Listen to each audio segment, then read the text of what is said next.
உடனடியாக வெளியேறுங்கள், இல்லையேல் வெளியேற்றுவோம் என கடுமையான தோணியில் இலங்கை அதிபர் அனுரகுமார திசாநாயக்க படைப்பிரிவுகளுக்கும் அரசாங்க துறைகளுக்கும் உத்தரவிட்டிருக்கிறார்.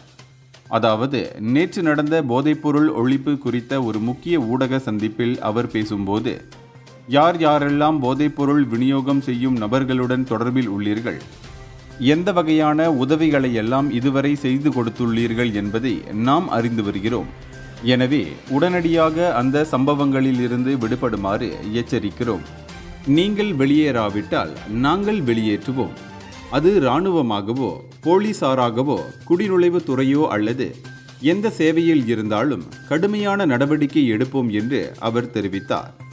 போதைப் பொருளை இலங்கையிலிருந்து சுத்தப்படுத்தி தூய்மையான இலங்கையை நாம் உருவாக்குவது உறுதி. இதுவரை விநியோகம் செய்தவர்கள் எந்த நாட்டில் இருந்தாலும் கொண்டு வரப்படுவார்கள். குற்றவாளிகள் அண்மைய நாட்களில் உலகின் எந்தெந்த நாடுகளில் இருந்து பிடித்து கொண்டு வரப்பட்டார் என்பது எல்லோருக்கும் தெரியும்.